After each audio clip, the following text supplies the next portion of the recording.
najsilnejšie práve v tej modlitbe, aj vo vzťahu k Bohu, aj vo vzťahu k ľuďom, k rodičom, že dokáže povedať to dieťa rodičom, že ľúbim vás, mám vás rád, alebo prejaví nejakú tú lásku tým rodičom. Hoci len doniesie nejakú drobnosť, že aké je to cenné pre toho otca, pre tú mamu, že to dieťa má rado. A podobne si myslím, že aj Bohu, hoc by sme neviem čo necítili, že keď mu dokážeme v modlitbe, je možno veľmi jednoducho opakovať, že mám ťa rád. A prečo som tu prišiel? Lebo ti chcem ukázať tým mojim nedokonalým spôsobom, vidíš to mojou roztržitosťou, to mojou nemohúcnosťou, tým všetkým, že ťa mám rád. Vítajte pri počúvaní a sledovaní nášho podcastu Poď a uvidíš. Moje meno je Marek. Moje meno je Andrej. A vítam medzi nami nášho vzácneho hostia, otca Martina Majdu. Otče, vítajte medzi nami. Pán Boh zaplať, ďakujem. Teraz vás tak na úvod v krátkosti predstavíme, kto by vás ešte nepoznal. Otec Martin Majda sa narodil v roku 1984. Detstvo prežil v malej dedinke na Orave v Beňadove. V roku 2007 bol vysvetený za diakona a neskôr 21. júna 2008 ho vtedajší diecézny biskup monsignor František Tondra vysvetil za kňaza. Pôsobil vo farnostiach Lomnička, Bušovce, Bratislava Blumenthal a Dolný Kubín. V roku 2015 bol menovaný za prefekta kňazského seminára biskupa Jána Vojtašaka z Spišskej kapitule. Od roku 2020 do roku 2023 mu bola zverená služba špirituála v kňazskom seminári a 23. októbra 2023 bol menovaný za dekana vo farnosti Kežmarok. Bohoslovcom prednáša misiológiu, ekumenizmus a sociálnu náuku cirkvi. Oče, keď nahrávame tento podcast, je sviatok svätého Filipa Neriho, ale on mal takého radostného ducha. Je možno niečo v poslednej dobe, čo vás tak potešilo? V poslednom čase asi najviac. Boli sme na jednej duchovnej obnove v Krakove a na Kalvárii Zebřidovskej. Hovorili sme si s mladými birmovancami veľa o Jánovi Pavlovi II. A potom prišiel ten birmovanec a že si chce zmeniť birmovné meno. Mal svätého Dominika, tak som ho pochválil, že to je veľký svätý a môžete trikrát hádať, na akého svätého si chcel zmeniť meno. Na svätého Jána Pavla II. Tak samozrejme, že sa to zmeniť dalo a mňa to riadne potešilo, že tá duchovná obnova v Krakove priniesla aj takéto svoje ovocie. Môžete možno si približiť, že prečo práve ten Ján Pavol II? Ján Pavol II preto, lebo kde mi pamäť siaha, tak vždy som ho mal tak riadne rád a vo veľkej úcte. A asi všade, kde som bol, počnúc s rôznymi tými farnosťami, ktoré ste pospomínali, a ešte aj seminárom, veď vy to ešte pamätáte, že som rád pripomínal aj jeho posolstvo, aj jeho učenie. Aj rád som ja sám poznával jeho náuku a jeho učenie. Vždy som ho rád popozeral, popočúval. Mám ho rád, isto. Na úvod sa vždycky pýtame ohľadom detstva a mladosti a pochádzate vlastne z rovnakej obce ako otec rektor Peter Majda, s ktorým sme mali prvý podcast z Beňadova. Tak nám porozprávajte o svojom detstve a mladosti, ako ste ho prežívali. No, my sme sa tam presťahovali do toho Beňadova. My sme prvý rok bývali na Liptove a potom babka naša ochorela, tak sme sa presťahovali na Oravu, aby sa naši teda oni starali. A potom už kým som nešiel do seminára, tak som na Orave vyrastal v Beňadove. Potom som chodil na základnú školu prvé ročníky v Beňadove, potom od 5. triedy do Brezy, bo sme nemali 9-ročnú školu v Beňadove. A potom do Námestova na gymnázium. A nič také neštandardné. Práve, že keď by som aj rozmýšľal tak silou mocou, že čo bolo také neštandardné v tom mojom detstve, asi nič. Všetko taká klasika. Nič také výnimočné.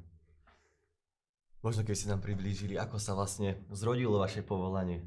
Hej, to je tiež také zaujímavé, že nič také zás výnimočné, že mnohí prežívajú rôzne také oslovenia, volania alebo obrátenia. Ja znova, kde mi pamäť siaha, tak ako som to spomenul pri Jánovi Pavlovi II, tak je to aj pri tom mojom povolaní. Kde mi pamäť siaha, vždy som túžil byť kňazom. Že keď som akékoľvek povolanie rozmýšľal alebo uvažoval, tak vždy som túžil byť kňazom, to je pravda. Hej. Máte možno nejakú takú spomienku, že kde ste sa konkrétne rozhodli, že idem do toho seminára? To je takto. Na gymnáziu možno trochu som už nechcel byť kňazom, bo to keď ste videli, že aké prostredie, viete, neveľmi naklonené aj vôbec svet nie je veľmi naklonený kňazskému povolaniu a že keď vidíte, že spolužiaci idú na medicínu, právo. Ja som tiež vlastne skoro celé gymnázium všetkých presviečal aj sám seba, že by som chcel ísť na to právo, že proste budeš mať kopu peňazí, veľké, ja neviem, postavenie, prestíž alebo neviem čo všetko. Tak je pravdou, že cez gymnázium som ostatných aj seba sa snažil presvedčiť, že nechcem byť tak celkom tým kňazom. Ale potom už keď som mal vypisovať tú prihlášku a keď som to mal tak rozpísané, tak to právo som už začal robiť príjmačky, tie také pomocné testy, alebo jak sa to povie, že už sa pripravuješ na tie príjmačky na právo. Ale ja som kde si stále vo vnútri cítil, že klamem sám seba aj druhých, že ja som to veľakrát mladým, keď sa ma to pýtali, vysvetľoval na zaľúbenosti, že si zaľúbený do Marienky a snaží sa presvedčiť seba aj ostatní, že miluješ Zuzku. No ale ty vieš, že to nie je pravda, bo srdce ti horí pre Marienku. No. Tak v tomto duchu je to presne to, že srdce ti horí pre Pána Ježiša a pre povolanie ku kňazstvu, ale všetkých sa snažiť presvedčiť aj seba, že nie je to tak. Tak myslím, že tam už keď som mal vypísať tú prihlášku, tak som si to tak pripustil ako si, že klameš seba aj druhých a už som si poslal teda tú prihlášku do seminára. Tu. Na Spišskú kapitulu. A mali ste nejaký taký kňazský vzor, ktorý vás formoval? No, pán farár Mikula ešte ako dieťa, to ešte nás pripravoval na prvé sväté príjmanie. Potom mi bol veľkou oporou Don Sobota, to je salesiánsky kňaz. Keď som chodil na strednú školu, s ním sa dalo vážne veľmi dobre porozprávať. A od neho mi napríklad zostalo také, čo som si hovoril, že ja by som chcel byť takým kňazom, že keď niekto poprosí o duchovný rozhovor alebo duchovné sprevádzanie, o svätú spoveď, že vždy hľadať priestor a čas, že by som pre ňo mal dostatok času. Že to sa mi u ňoho páčilo vždy, že on si vždy našiel toľko času, že ja som mal dojem už taký, že on sa neponáhľa nikde a že už ja sa ponáhľam, že už ja by som už aj šiel. A on naozaj veľa času mi vždy venoval. Tak on, a samozrejme medzi tými vzormi, to som už ale spomenul, vždy mi bol veľkým vzorom a príkladom práve svätý otec Ján Pavol II. Mali ste možno aj možnosť sa s ním stretnúť? Hej. Pán Boh mi to tak dožičil. To je zase taká dlhšia storka. Naša babka mi hovorila ešte, keď som bol malý pri pozdvihovaní, že čokoľvek poprosím Pána Ježiša, to mi dá. Babky sú veľmi múdre. Ona mala len také jednoduché, jak sa to povie, zvolania, nazvime to, alebo rady. Jedna z nich bola, aj keď Pán Boh dá motika vystrelí, tá dôvera. Ale toto mi tiež hovorila. Pri pozdvihovaní, čo prosíš Pána Ježiša, to ti dá. Samozrejme, ak dieťaťom nebolo mi treba dvakrát hovoriť, že čo treba prosiť, tak som každú svätú omšu prosil poctivo Pána Ježiša. Chcem sa stretnúť s tým Jánom Pavlom. No i potom v roku 2000, aby som to skrátil, sa mi podarilo ísť do Ríma na národnú púť počas jubilejného roka, ktorý bol vtedy. A to bolo v aule Pavla VI, už som sedel tak, som myslel, že budem mať parádny výhľad na svätého Otca a potom som videl pána biskupa Rábeka, jak rozdáva také lístky. A ja som to ešte nechápal, ten som mal 15 rokov.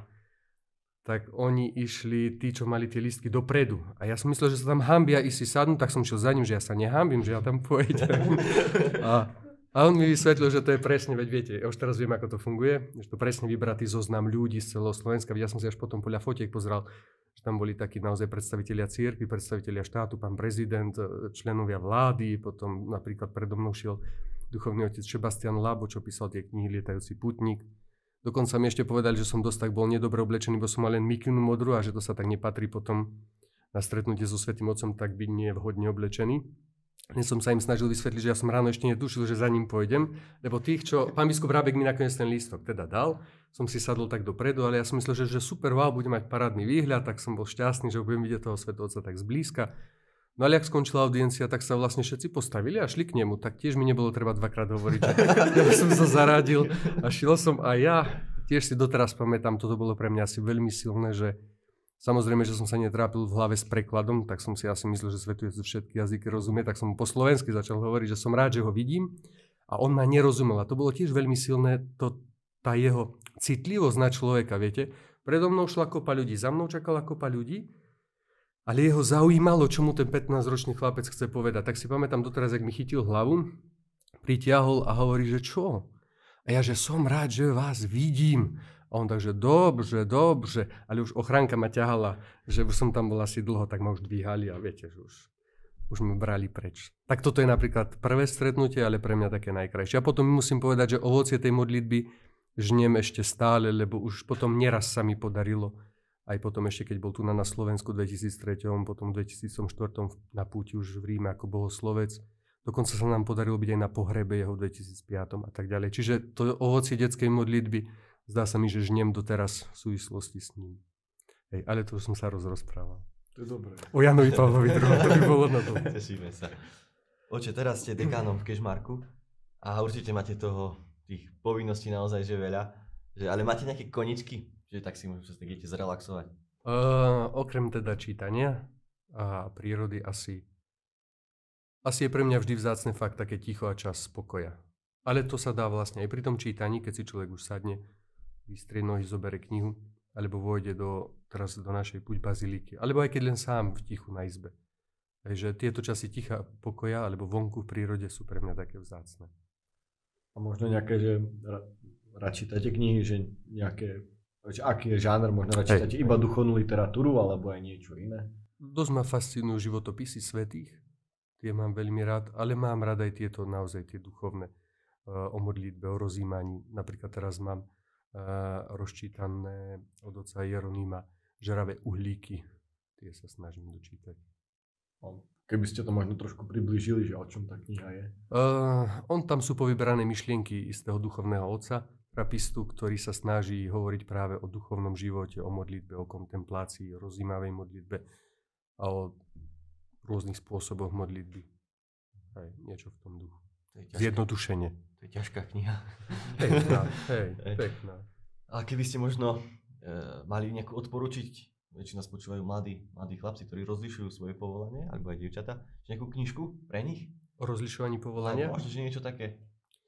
No, napríklad svätý Ignác má veľmi dobré v rámci duchovných cvičení, ale dá sa to nájsť aj na internete ako blogy. To je ako sa rozhodovať. On tam ponúka konkrétne spôsoby a možnosti, jak sa rozhodovať vo vážnych otázkach. Hej. Takže toto je, svätý Ignác myslím, že je celkom fajn na to rozhodovanie. Ale potom je dobre napríklad, to trošku možno odbočím, tie duchovné obnovy, ktoré sú tu v kňazskom seminári, kde sa dá aj s kňazmi porozprávať, alebo aj s vami pozdieľať s bohoslovcami, tí, ktorí tu prídu a ich to zaujíma, to rozlišovanie povolania. A tiež je dobre tí, ktorí by tak rozmýšľali o povolaní, že nájsť si takého kňaza, s ktorým sa dá porozprávať a pozdieľať toto, čo prežíva. Také, aké by to duchovné sprevádzanie, či nejaké duchovné vedenie, duchovné rozhovory, už akokoľvek to nazveme, ale že sa zdieľa o tom, čo prežíva, že by ten kňaz vedel vyhodnotiť tie jeho motivácie, túžby, alebo ich prípadne usmerniť. Ďakujem. K tomu sa aj potom určite dostanem ešte ďalej v podcaste, ale ešte by som sa chcel vrátiť k vášmu životu. Spomínate si na také vaše prvé kroky po kňazskej vysviacke vo farnostiach, že možno keď si spomeniete na ten čas, že čo sa vám tak vynorí v hlave? Hej, no po vysviacke kňazskej ma pán biskup František Tondra ešte poslal do jednej rómskej komunity, teda Lomničky. Tam som prežil prvých 5 rokov svojej kňazskej služby. Viac menej som to očakával, že pôjdem asi do nejakej rómskej komunity, lebo už tu v seminári sme chodili partia bohoslovcov učiť náboženstvo Rómov do Žehry na dobrú vôľu. A teda všetci z tej partie vždy išli do nejakej rómskej komunity, takže som to čakal, že aj ja pôjdem. Nevedel som celkom, že do ktorej, a nakoniec som šiel teda do Lomničky, tak tam som začínal svoju kňazskú službu. A odtiaľ sme chodili do tých Bušoviec, Rogapol a potom už ma zase až do Bratislavy prehodili, že by som skúsil asi aj mesto. To bolo tiež také trošku zložitejšie mimo našej diecézy. A potom som sa už vrátil naspäť zase. Ale pánu biskupovi Štefanovi ešte potom Sečkovi dosť záležalo práve na tej formácii budúcich kňazov, čo sa týka rómskej pastorácie, keďže v našej diecéze je tých farností, kde sú Rómovia aj stále viac, tak vtedy, keď ma volal už tu naspäť do seminára, tak mi kladol akéby na srdce, že by som sa venoval práve tejto téme. Aj bohoslovcov, teda budúcich kňazov, pripravoval práve na tú rómsku pastoráciu. Veď niektorí to už absolvovali trochu, niektorých to ešte potom neskôr čaká, ale vy to už máte za sebou. Takže to je tá formácia, povzbudiť bohoslovcov, že by sa nebáli tej pastorácie rómskej. Hej. Takže toľko k rómskej pastorácii. Tak dostávame sa ku druhej časti nášho podcastu, kde budeme konkrétne rozoberať tému modlitby a stíšenia sa. A aby sme tak trochu lepšie pochopili vlastne, že čo to je, tak sme si zase pripravili taký fiktívny príbeh, ktorý nám tak pomôže sa do toho dostať. Máme pred sebou mladého vysokoškoláka Filipa, ktorý študuje medicínu. Rád čítaval knihy, komiksy a rád kreslil. No teraz, v poslednom čase, sa mu nedarí sústrediť. Vždy, keď si chce nájsť chvíľu ticha, niečo ho vyruší alebo ho pohltí iná povinnosť. Prežíva vnútornú roztržitosť, ktorej by sa chcel zbaviť. Ešte kým začneme konkrétne rozobrať túto tému, ešte radi by sme priblížili vlastne, že čo je toto povolanie, čo je to vlastne to duchovné povolanie. Keby ste nám toto určite priblížili. Lebo teda tak, že k čomu nás všetkému, že Pán Boh povoláva, že už určite povoláva nás len k tomu, že nás stvoril k životu. Že keďže sme, chcel nás, tak to je prvá istota. Moje povolanie k tomu, že som, že ma Boh chcel. Potom už samozrejme Boh chce, že by som bol v živote šťastný. Nechce, že by som bol nešťastný. Aj v Evanjeliách čítame, nie, že prišiel, aby sme mali radosť úplnú. Čiže on chce našu radosť i tu na zemi a potom vo večnosti. A potom je už to konkrétne povolanie ku nejakému povolaniu, alebo či už je to duchovné povolanie, manželstvo, alebo už potom konkrétna práca nejaká. Či je niekto lekár, právnik, učiteľ. Že aj to je isté povolanie do konkrétnej služby v tomto svete, čo človek môže ponúknuť tomuto svetu. Takže sú rôzne tie akéby stupne, k čomu nás všetkému Pán Boh povoláva, kde máme istotu, že toto chce. A určite chce, že by sme cez to povolanie konkrétne, či už duchovné, manželstvo, alebo nejakú prácu, dosiahli večný život, lebo to je cieľ nášho života. K tomuto nás isto Pán Boh povoláva. Ak by sme teda chceli povedať duchovné povolanie, ak ho nešpecializujeme úzko len na to zasvetenie, tak zmyslom nášho života, zmyslom toho povolania, že prečo Boh nás stvoril, no lebo nás chce priviesť k sebe do večnosti. Nejak tak by som to asi zhrnul. Musíme naviazať na ten príbeh. Žijeme dneska v rýchlej dobe a sme zavalení takým množstvom informácií a povinností. Človek nemá čas sa ani zamyslieť a rozmýšľať, prečo by sa mal vôbec stíšiť. To je možno je taká otázka, že prečo je dobre sa stíšiť? Je pravdou to, čo spomína, že mnohí dneska nedokážu žiť v tichu, majú radi hluk. Je to vidieť, keď mladí idú nie so slúchatkami vonku, doma niekde príjete na návštevu, stále je pustené rádio alebo televízor. Zdá sa, že je náročné byť samému so sebou človeku v tom tichu. Lebo keď sa upokojí myseľ, vo vnútri, ak je vnútro neupokojené, ak je rozhádzané, tak všetko to vychádza na povrch a človek to chce nejako prehlušiť. Alebo potom ide seriózna práca na sebe, nazvime to, vstup do svojho vnútra, že začína usporadúvať tie veci v sebe. Že si to začne ukladať. Vzťah s Bohom, vzťah s druhými ľuďmi, vzťah so sebou samým.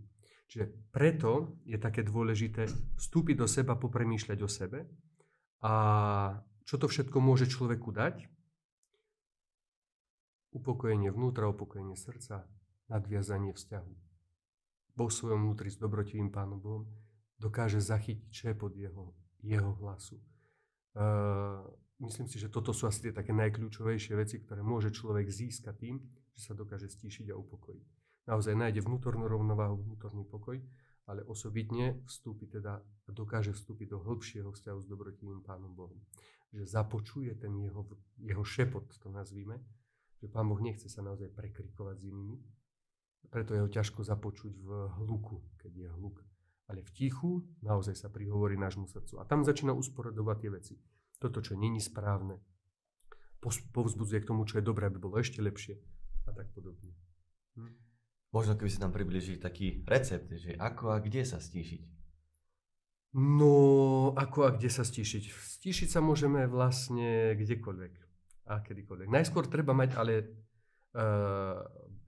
prax istého aj vonkajšieho stíšenia sa, aby sa človek dokázal potom stíšiť aj v hluku a upokojiť svoje vnútro.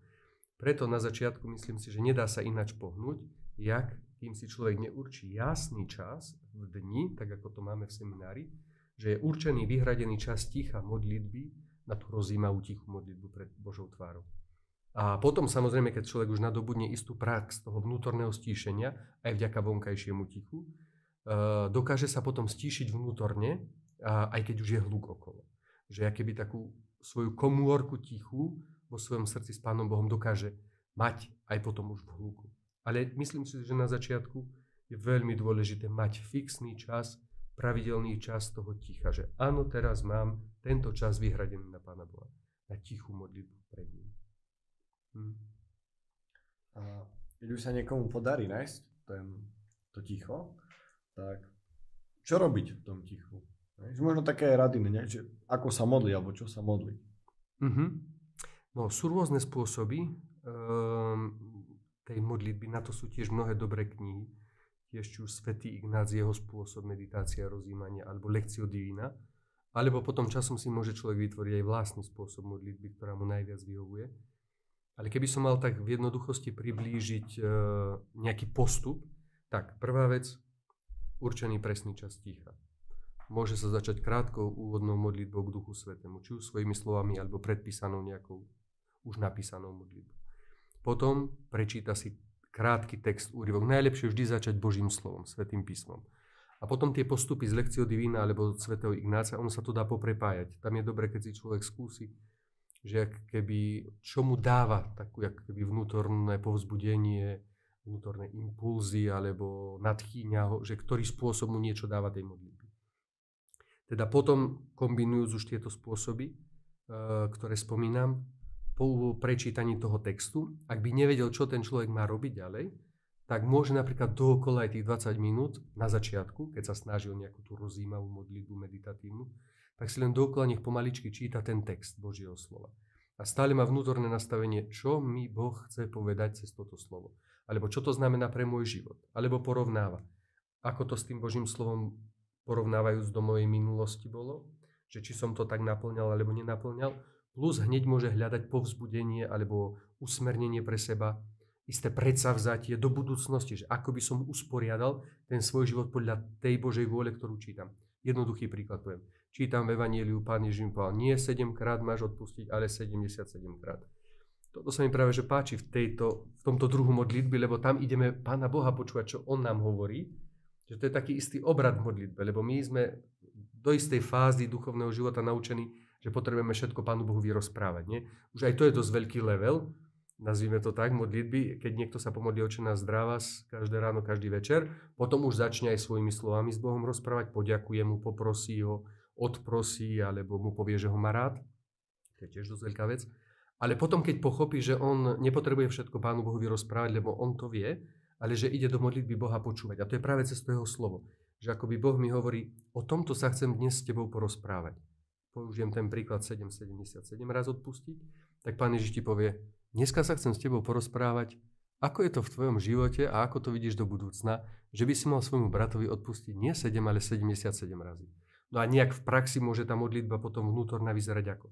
Pane Bože, v mojom živote to bolo tak, že tam s tým bratom ani 3-krát som to nezvládol mu odpustiť. Hnevám sa na ňo doteraz. Dobre, tak pôjdem sa s ním zmieriť. To už je zase do budúcna. Alebo tam som to nezvládol v tom odpustení. Mám stále zlosť a hnev. Ale prosím ťa, pomôž mi. Alebo toto pôjdem napraviť. Že už hľadám predsavzatie do budúcna, jak podľa toho Božieho slova usporiada ten svoj život. A potom je to geniálne zapísať si, že také je to moje predsavzatie a napríklad ho vyhodnotiť po istom čase. Možno aj hneď v ten večer. Že cez ten deň, či sa mi podarilo niečo urobiť v tom smere, ako som si to predsavzatie dával. Aj keď časom je to potom tak, že si človek dáva také dlhodobejšie predsavzatia. Ale na začiatok sú lepšie krátkodobejšie, že dnes urobím toto. Ale potom niekedy aj na dlhší čas. Môžete aj na pol roka, na rok zostať jedno predsavzatie, bo človek zistí, že to tak ľahko nie je všetko zvládnuť a vyformovať sa v tom. Hej, ale myslím, že je to veľký obrad v tom duchovnom živote, keď chceme Boha počúvať a vstupujeme do tejto rozjímavej modlitby práve tak. Zhrnutie, 15-20 minút ticha, zoberiem Božie slovo a pýtam sa, čo mi Boh hovorí, ako to bolo v minulosti, ako to chcem usporiadať do budúcnosti. Zapíšem, večer sa vrátim k tomu, či sa mi to podarilo alebo nie. Niečo konkrétne, keby niekto chcel práve s Božím slovom učiť sa, rozjímať nad ním, uvažovať, meditovať. Ďakujem, oče. Mňa vždy nadchýne, ako to tak jednoducho viete tak vysvetliť tie veci. Ale poďme ďalej, že určite každý z nás pozná to, že keď človek príde do tej kaplnky, už kľakne si, začne sa možno že modliť a stíši sa, že, alebo sa snaží o to stíšenie, tak sa začnú sa vyderať také tie rôzne myšlienky, hej, že možno, čo človek má urobiť, čo človek nestihol, možno čo mal niekomu dať čo povedať, hej, alebo možno, že aj z minulosti sa niečo vynorí. Čo s týmito myšlienkami, že má sa im človek venovať, nemá sa im venovať, alebo ako ich možno dať preč, keby si nám toto priblížili. Aj tu asi treba pri tej istej roztržitosti rozlíšiť dva druhy, aspoň zjednodušene znova myšlienok. Jedny myšlienky sú presne pokušiteľské, kedy zlý sa nás snaží odviesť od modlitby a vtedy je napríklad dobrá tá rada otca Hieronýma, že vráť sa aspoň ku čítaniu toho textu. Že chceš rozímať napríklad teraz o tom odpustení, zostanem pri tom jednom príklade, aby sme nešli do šírky. No a teraz ja som zrazu zistil, že som pri tom, že a zajtra čo ma to čaká? kde to idem zajtra, alebo čo som to chcel rozmýšľať? No tak nazad si a začneš si čítať text, aby sa ti zás navodili tie myšlienky, o ktorých si chcel rozímať a uvažovať. Čiže toto treba opustiť hneď, ak sa zbadám, že mi myšlienky utekajú kade tade, možno k nie takým veciam, o ktorých chcem teraz rozímať a meditovať. Ale sú potom samozrejme myšlienky, ktoré veľakrát môžu vstupovať do modlitby a sú to veci, ktoré ma trápia a ťažia. A to je práve to, čo sme ešte predtým hovorili, že dačo nemám vo vnútri usporiadané a stále mi to vyskakuje. Ja neviem teraz, že napríklad dajme k tomu tej otázke povolania, že človeku sa stále, už sa blíži, ja neviem, maturita, rozhodnutie, kde na vysokú školu a on teraz stále napríklad bojuje, že či má byť františkán, či má byť dominikán, či má byť jezuita a on stále ho to trápi. Hej. A tak to nie sú pokušiteľské, to sú myšlienky také, ktoré on ešte nemá v sebe akéby uložené a tieto môže predkladať v modlitbe Pánu Bohu. Len by som si na to vyhradil iný čas. Že napríklad poviem, Pane Bože, dobre, tak toto si porozímam o tom odpustení neskôr, lebo vidíš, neviem si dať rady s týmto. A teraz chcem dnešné rozímanie alebo rozhovor s tebou venovať tomuto. Že pomôž mi rozlíšiť, že aká je tvoja vôľa v mojom živote. Čiže ja o tých myšlienkach vlastne s Pánom Bohom začnem rozprávať. Že by mi on pomohol ich usporiadať a rozlíšiť, aká je jeho vôľa, že čo on odo mňa vlastne chce. Ale pri tomto rozhodovaní je napríklad veľmi dobrá pomôcka toho svätého Ignáca, tiež čo som už spomínal, o rozhodovaní sa. Svätý Ignác má naozaj konkrétne praktické rady, ak napríklad, že spíš si všetky tie alternatívy, si vypíš, Dominikán, Františkán, Kapucín, jezuita a teraz, čo ma fascinuje a priťahuje, aké motivácie mám tu, čo ma odrádza od tohto. A teraz si to takto postupne zosumarizuje človek a potom je dobre, keď napríklad s kňazom alebo svojím duchovným sprievodcom prediskutuje tie veci, že takto mi to vychádza, nad týmto som rozmýšľal, uvažoval. A že akoby si ešte aj overí, že či to dobre rozlíšil vo svojom vnútri a hľadá spoločne to, že aká je Božia vôľa v tých veciach v jeho živote. Hej. No a možno tak znova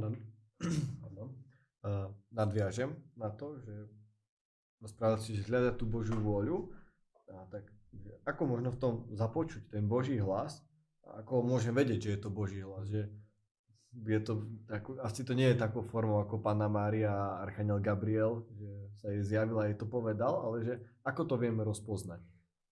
Tiež Pán Boh on je neobmedzený v tom, že ako sa nám môže prihovárať. Jedna z myšlienok, čo mi teraz porozumie, že kedy som isto vnímal, že to Pán Boh sa mi prihovára, to bolo na jedných duchovných, keď tu bol exercitátor Pater Kodet a všetci my ako bohoslovci sme chceli za ním ísť, chceli sme sa s ním rozprávať, zdieľať, radiť. A ja už som čakal tiež na chodbe, ale každý mal len 15 minút a ten spolubrat, čo bol predo mnou, mojich 15 minút mi zobral. No, a ja som celý čas na tej chodbe, bol už ďalší brat čakal, tak som si hovoril, nech čaká aj on. Ja keď som čakal 15 minút, nech aj on čaká 15, čo ja si nedám zobrať svojich 15 minút. No ale pointa, že ja som normálne vnímal už sa, ak sa otvorili tie dvere a to boli sekundy, normálne som vnímal, že vnútorný hlas mi hovorí, a to preto verím, že to Boh sa prihováral môjmu srdcu, že prečo sa neopýtaš mňa? Že toto, čo sa chceš pýtať jeho, že prečo sa neopýtaš mňa? A ja som vtedy dostal, že naozaj keby, že zahambený, že moje myšlienky šli takto a zrazu prišiel škrt cez to. Tak potom som bol na tomu Pátrovi Kodetovi povedal, že viete, tak už nechám tomu spolubratovi za mnou priestor, aby teda mal tých 15 minút svojich a ja už pôjdem do kaplnky a tak sa s Pánom Ježišom poradím o tom, čo som chcel s vami. Tak prosím len o požehnanie, tak mi dal požehnanie a šiel som si do kaplnky. A naozaj tam Boh odpovedal, že to bol veľmi silný zážitok. A mnohé by som také vedel pospomínať, kedy moje myšlienky išli jedným smerom a Pán Boh povedal takto. Že to sú také silné zážitky, kedy človek vníma, že toto je Boží hlas, že toto Boh odo mňa isto chce. A taká je jeho vôľa. Ale potom sú isto veľakrát také myšlienky, že nevieme sa v nich zorientovať. Niektoré sú očividne zlé, tam nepotrebujeme mať nejakú veľkú schopnosť na rozlišovanie, že keď sa chcem modliť alebo ísť pozerať film, dajaký, no a nestihne modlitbu, no tak mal by som to mať jasne rozlišené. Tak film nebude, bude modlitba. No, ľahké rozlišovanie. Ale niekedy je dobre overiť naozaj, najmä v takých veciach, jak som hovoril o tom povolaní, o takých veciach, že poradiť sa s niekým skúsenejším, že takto som to rozlíšil, či je to správne.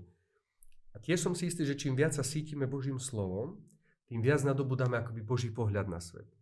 Viete, to tak myslím, že nepotrebuješ potom, 3 hodiny rozlišovania a modlitby, v tom zmysle, že ja teraz to musím ísť premeditovať, že či to tak mám rozhodnúť, alebo tak. Lebo ja viem podľa toho, jak poznávam Ježiša, že jeho postoj by bol taký. Tak aj toto je istý znak, že viem to vo svojom vnútri keby rozlíšiť, že toto je jeho vôľa. A tiež posledná taká sranda bola birmovancov, som sa kedysi pýtal, že či započuli kedy Boží hlas vo svojom srdci, tak oni, že nie. Ja hovorím, no tak ja vám dám takú ľahkú radu, pomôcku. Pozrite sa. Dávam vám takúto teda jednoduchú pomôcku na rozlišovanie, aj na to započutie Božieho hlasu a rozlíšenie vo vnútri. Zrieknite sa na 2 dní internetu. Normálne vypni dáta, internet, všetko z mobilu. Na 2 dní si povedz a namiesto toho, čo by som tam pozeral statusy alebo čo, počúval, čítaj si Božie slovo alebo nejakú duchovnú knihu.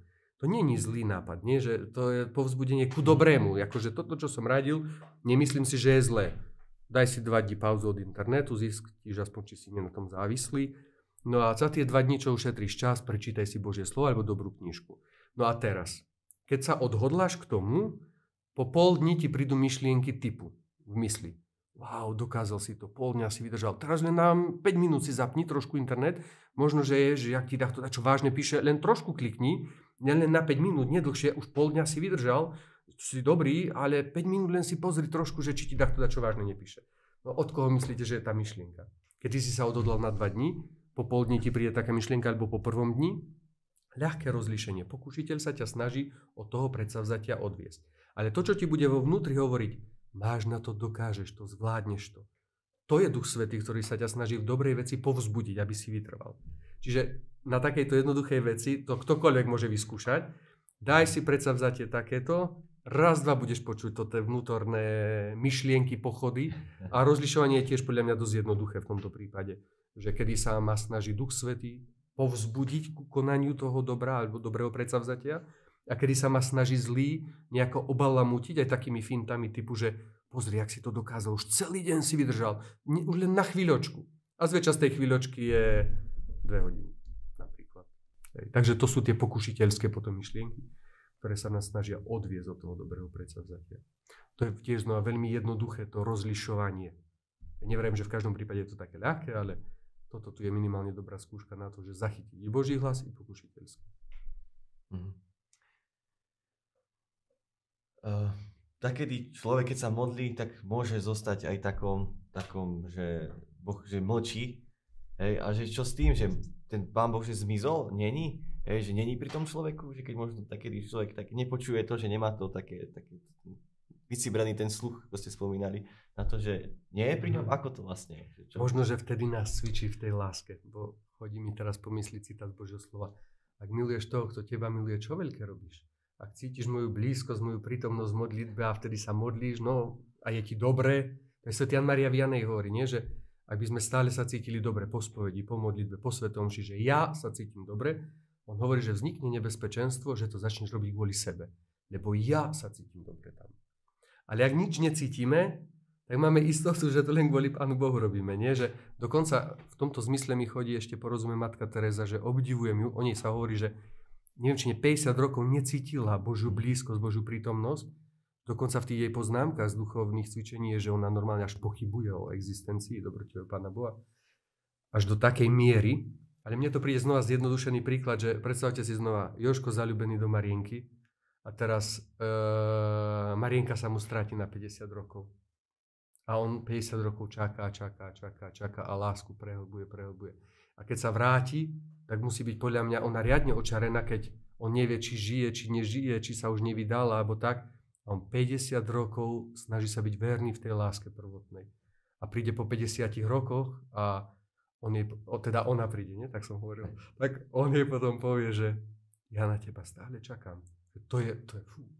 A tak sa mi to zdá, že aj Pán Ježiš, lebo matka Teresa mala istý zážitok duchovný s Pánom Ježišom v tom vlaku, že žije s ním, keď ju povoláva do toho druhého povolania, keď zakladá misionárky lásky matky Terezy. Ale potom sa mi zdalo presne, aký by Boh urobil, skrýl sa jej. A teraz ma máš rada, keď necítiš moju blízkosť, necítiš akoby moju prítomnosť, tak preto je to obdivuhodné, že toľké roky opakovať milujem ťa, hoci ťa nevidím. Že možno, že aj toto môže byť isté zrenie v tej duchovnej sfére alebo v tom duchovnom živote, keď sa nám zdá, že Pána Boha necítime.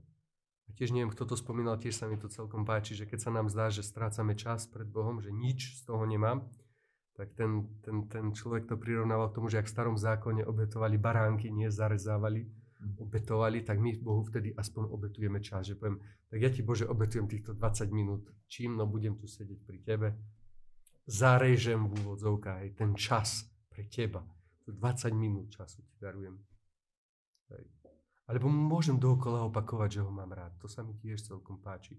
To ešte, ak môžem jeden príklad, keď si pozriete, že keď príde dieťa za rodičom, a to sú aj akoby tie druhé modlitby, nie? Najčastejšie deti menšie chodia, mami potrebujem to, oci potrebujem opraviť, oci potrebujem 5 eur, mami potrebujem nové topánky, daj, to je prosebná modlitba.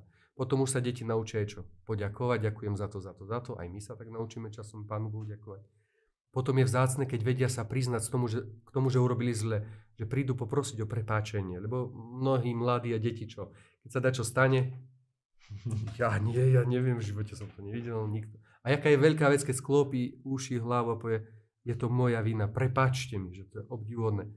Ale aj tak sa mi najviac zdá najsilnejšie, práve v tej modlitbe, aj vo vzťahu k Bohu, aj vo vzťahu k ľuďom, k rodičom, že dokáže povedať to dieťa rodičom, že ľúbim vás, mám vás rád, alebo prejaví nejakú tú lásku tým rodičom. Hoci len donesie nejakú drobnosť, že aké je to cenné pre toho otca, pre tú mamu, že to dieťa má rado. A podobne si myslím, že aj Bohu, hoc by sme neviem čo necítili, že keď mu dokážeme v modlitbe len možno veľmi jednoducho opakovať, že mám ťa rád. A prečo som tu prišiel? Lebo ti chcem ukázať tým mojim nedokonalým spôsobom, vidíš to mojou roztržitosťou, to mojou nemohúcnosťou, tým všetkým, že ťa mám rád. Vrátime sa k tomu, o čom ste rozprávali v úvode podcaste. Založili ste v seminári duchovné obnovy pre stredoškolákov a vysokoškolákov a ja sám som na ne chodieval. Bol to vždycky taký dobrý čas. Tak nám povedzte, že prečo ste ich založili a možno čo je taký cieľ tých obnov? To ešte aj s otcom rektorom, vtedy s otcom vicerektorom aj s otcami špirituálmi sme rozmýšľali, že čo urobiť pre mladých ľudí, ktorí rozlišujú aj svoje povolanie, alebo ktorí by chceli vstúpiť do hĺbšieho duchovného vzťahu s Pánom Bohom, do modlitby. Čiže nebolo akéby isto prvoradé teraz pomôcť všetkých dostať do seminára, veď vieš, že aj všetci, ktorí chodili na tie duchovné obnovy, nie sú seminári a mnohí sú ženatí a snažia sa viesť ďalej svoj duchovný život. Čiže prvá vec bola ponúknuť im prostredie spišskej kapituly a toho prostredia celého seminára na stíšenie sa, na prehlbovanie svojho vzťahu s Bohom. Lebo ak máme dostatočne kvalitný vzťah s Bohom, tak myslím, že môžeme byť raz i dobrými kňazmi a raz dobrými manželmi, otcami. Aj v iných povolaniach môžeme veľa dobra priniesť. Tak toto bol akýby taký hlavný úmysel. Ponúknuť ten čas a priestor na stíšenie sa, prehlbenie vzťahu s dobrotivým Pánom Bohom. Isté, v istom zmysle na niektorom mieste bola aj naša túžba pomôcť tým, ktorí rozlišujú to svoje povolanie ku kňazstvu, či k zasvetenému životu, aby mohli s nami kňazmi tu porozprávať. Prípadne, čo si myslím, že bolo veľmi dobré, bolo aj možnosť porozprávať s bohoslovcami. Takedy sa ešte viac popýtajú bohoslovcov, že ako to vy máte, prežívate, ako ste rozlišovali to svoje povolanie, že je to vzácny čas pre tých mladých ľudí. A plus, ak môžeme ešte teda, plánujeme do budúcna, okrem týchto duchovných obnov, keďže teraz som už v tom Kežmarku a tam máme sestry redemptoristky, tak by sme chceli aj tam ponúknuť, či už do diecézy, alebo do toho nášho okolia, že tí mladí chlapci, stredoškoláci, vysokoškoláci, ktorí tiež rozlišujú to povolanie, že by tiež tam mohli pristíšiť sa, napríklad mali tú katechézu o svetom Ignácovi, o tom rozlišovaní, o rozhodovaní sa, že by mohli mať čas ticha, že by mohli aj prejsť týmito cvičeniami a potom porozprávať, podiskutovať a hľadať to, k čomu ich Pán Boh povoláva. Ale k tomu to ešte potom dáme vedieť. Ešte mi možno tak napadlo, že či je to nejaká taká alternatíva pre dievčatá? Či viete o niečom? Neviem, ale určite, teda ja jediné, čo pamätám ešte tu z čias seminára, že aj sestričky naše, krížové, ktoré sú tu, tak mali pre dievčatá podobné duchovné obnovy, duchovné cvičenia. Myslím si, že mnohé reholné sestry a reholné rády rehole robia takéto aktivity. My sme sa viac sústreďovali na chlapcov, lebo tu v seminári vlastne to prostredie viac je asi na to zamerané, na to rozlišovanie povolania ku kňazstvu. Tak ja si myslím, že môžeme prejsť na poslednú časť nášho podcastu a to sú divácké otázky, ktoré sa vás chceli spýtať. Tak ja si myslím, že môžeme začať asi hneď prvou otázkou. Viacerí zasvetení ľudia hovoria, že pri modlitbe ruženca je potrebné kontemplovať tajomstva svätého ruženca, ako matka Mária kontemplovala život Ježiša Krista. Ako to robiť? To je taká jednoduchá zásada, že opakujeme Zdravá z Mária, už automaticky bolo poznáme, a v mysli by sme sa mali koncentrovať a sústrediť práve na to tajomstvo, ktoré sa vyjadrilo. Že čo ono mi hovorí, napríklad, ktorého si Panna v Betleheme porodila. A pápež Ján 23. tiež dáva takú dobrú radu, že vtedy napríklad myslí na tajomstvo narodenia Pána, ale prepája to aj s konkrétnym životom, že počas tej modlitby myslí na tých ľudí, ktorí sa v daný deň narodili. Že vždy pri tomto desiatku modlil sa za tých napríklad, ktorí sa narodili. Za všetky deti narodené. Že dá sa to poprepájať aj s konkrétnym životom. Ale znova zjednodušene, pri tom opakovaní Zdravasu, nemal by som sa sústredovať na vyslovovanie tých slov, lebo to by už mala byť istá automatika. Tá má upokojiť naše myseľ a vnútro, upokojiť. A myseľ by sa mala sústrediť práve na to tajomstvo, ktoré bolo ohlásené. Že čo mi ono hovorí, to tajomstvo do môjho života. No, druhá otázka je, už časti si ju aj vysvetlili, ako sa modliť rozjímanie a kontempláciu, aký je v tom rozdiel? Tam sú viaceré stupne ešte. Znova postupka by mohla byť taká, že ktorý by sa chcel učiť takto modliť, že najprv pozorné a sústredené čítanie Božieho slova. Bo zdá sa mi, že mnohí, osobitne mladí dneska, nevedia ani sústredenie počúvať. Nevedia sa sústrediť. Že je to pre nich náročné čítať s porozumením. Že snažím sa chápať ten text. Že si myslím, že na isté obdobie, neviem ho teraz ohraničiť, možno to je niekoľko mesiacov, keď si dá mladý človek, ktorý chce vstupovať do hlbšej modlitby, napríklad len také predsavzatie, že 10-15 minút si budem pozorne čítať to Božie slovo dookola a budem sa snažiť chápať tomu, čo sa tam hovorí. Len chápať. Rozjímanie ide potom do takej tej analýzy, možno cez rozum, že sa snažím analyzovať, rozmýšľať nad tým, to, čo som už predtým hovoril, že čo mi ten text hovorí, porovnávam to s minulosťou, dávam si predsavzatia do budúcnosti. A kontemplácia je ešte kdesi vyššie, kedy sa pohýňa aj srdce. Neraz zažijeme práve pri tej modlitbe, že sa nám slzy tlačia do očí, že si uvedomujeme, aká je Božia láska veľká, aká je Božia dobrota veľká. Že to už pohýňa celé naše vnútro, zapaľuje k túžbe nasledovať, napodobňovať toto, čo nás Ježiš učí. Že sú to naozaj také vzácne momenty. Ak môžem spomenúť jeden, čo mi teraz prichádza na myseľ, jeden z prvých, čo som zažil tiež tu v seminári, vďaka tomu, že nás tiež učili a vychovávali, ako sa modliť hlbšie a hlbšie, tak to bolo v tom evanjeliu, keď Pán Ježiš umýva učeníkom nohy. Ono sa zdá byť také neveľmi asi atraktívne, alebo také, že nikdy som celkom nerozumel, že čo tam je také zaujímavé, že Pán Ježiš proste učeníkom umýva nohy. Ale uvedomenie práve pri tej modlitbe, keď človek rozumom uvažuje, že Boh si kľaká pre človeka.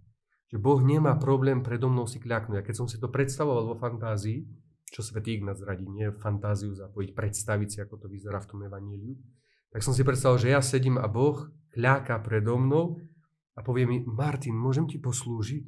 Ako? Že tú špinu všetku z teba vezmem na seba.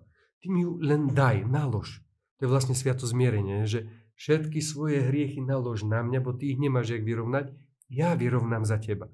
A napríklad fakt bol veľmi dojemný pre mňa ten moment uvedomenia, že Boh je ochotný kľaknúť predo mňa.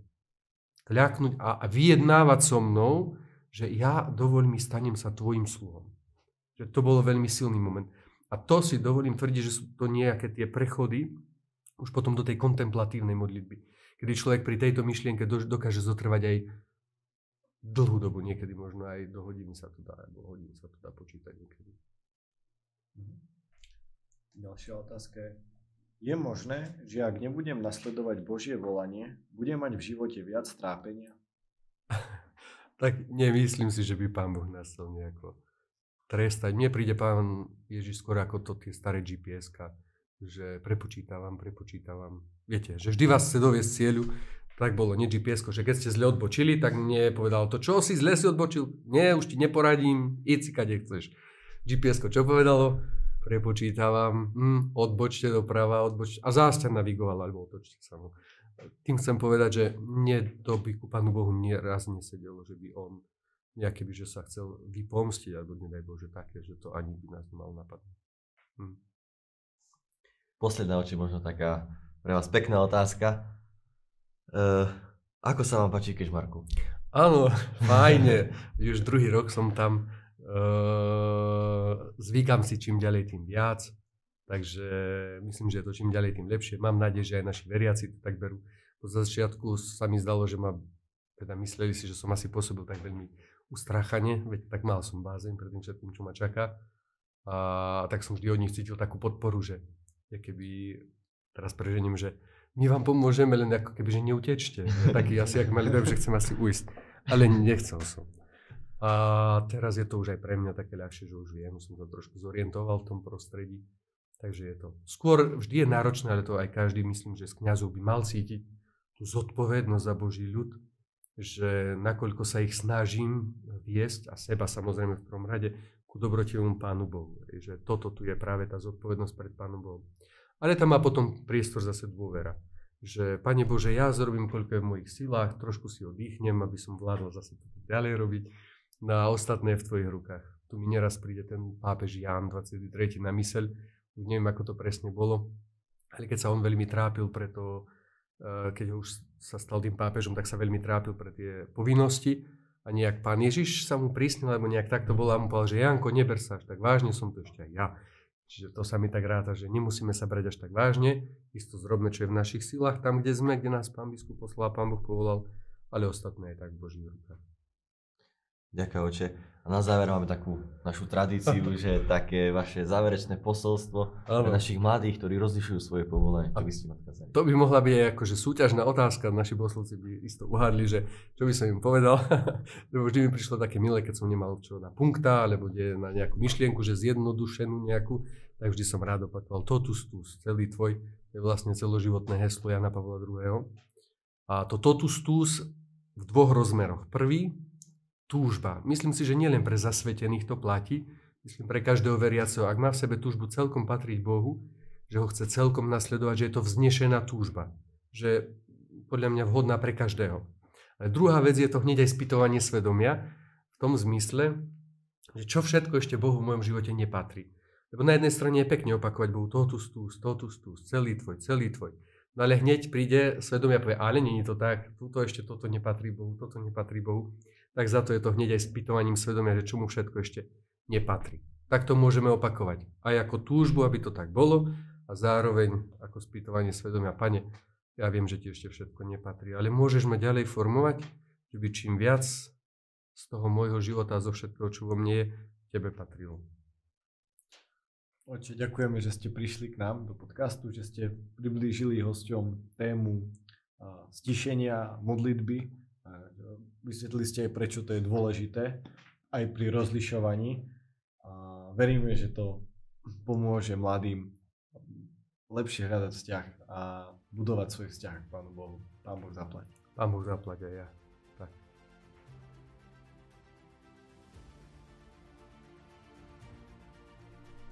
Ďakujeme, že ste počúvali náš podcast. Modlíme sa spoločne za nové duchovné povolania. Zdravá Mária, milostí plná, Pán s tebou, požehnaná si medzi ženami a požehnaný je plod života tvojho Ježiš. Svätá Mária, Matka Božia, pros za nás hriešnych, teraz i v hodinu smrti našej. Amen.